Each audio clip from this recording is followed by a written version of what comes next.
నేను YouTube start చేసిన విషయం అయితే మా ఫ్యామిలీ మెంబర్స్‌కైతే 1 మంత్ దాకా తెలీదు. తర్వాత మా అక్కకి చెప్పి మా ఫ్యామిలీ మెంబర్స్‌కైతే చెప్పినాం. అంతే, అంతే మా ఫ్యామిలీ మెంబర్స్ వరకే అంతే. ఇంకా వేరే చుట్టాలకు గానీ, ఫ్రెండ్స్‌కి గానీ నేనైతే అస్సలు చెప్పుకోదలుచుకోలేదు. ఎందుకంటే వాళ్ళు చులకనగా చూస్తారు, నవ్వుకుంటారు. మన ముందు బానే ఉంటారు కానీ వెనకాల ఎన్నో మాటలు మాట్లాడుకుంటారు.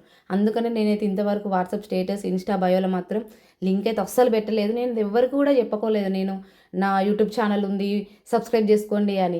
అసలు వాళ్ళు చూస్తారు గానీ కొన్ని కొన్ని సార్లు లైక్ జేయడం గానీ, అట్లాంటివి ఉండరు. చులకన చూస్తారు. అందుకే అవసరమా? మన జెన్నీ ఫాలోవర్స్ మనకు తెలియని వాళ్ళు మనల్ని ఫాలో చేసుకొని, సబ్స్క్రైబ్ చేసుకొని మనకు సపోర్ట్ ఇస్తే సరిపోతుంది గదా అనే ఉద్దేశంతోనైతే నేనసలు ఇంతవరకి చెప్పలేదు. ఎవ్వరికీ చెప్పుకోను గూడా. ఓకే, మనకు రీచ్ వస్తే పర్లేదు.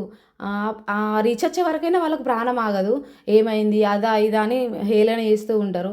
అందుకే నేనైతే ఎవ్వరికీ చెప్పుకోదలుచుకోలేదు. మెయిన్‌గా అయితే ఇంకా కొందరేమిటి కారెడ్డానికా మరి కావాలని అడుగుతారా? తెలియక అడుగుతారా? తెలీదు గానీ, ఇన్‌స్టాగ్రామ్‌లో మనీ వస్తుందా? యూట్యూబ్‌లో మనీ వస్తుందా అని అంటారు. మనీ అంత రావడం అంత ఈజీ అనుకుంటున్నారా? ఈ వీడియోలు ఉట్టిగానే చేస్తారు అది ఇది అనుకుంటారా? ఆ రీల్స్ చేయడానికైనా, యూట్యూబ్‌లో షార్ట్స్ పెట్టడానికైనా ఎంత కష్టం ఉంటది. ఓకే, మనం చేసే డైలీ పనులు కూడా అందులో పెట్టడం అంత పెద్ద పనా అదా ఇది అనుకుంటారు గానీ, వన్స్ ఒకసారి మీరు ట్రై చేసి చూడండి. ఆ కష్టం ఏందో మీకు కూడా అర్థమైతది. ఇది చాలా మందికైతే నేను కనెక్ట్ అయితదని అనుకుంటున్నా. కనెక్ట్ అయ్యేదుంటే నాకైతే కామెంట్ చేయండి, లైక్ చేయండి, షేర్ చేయండి. బాయ్.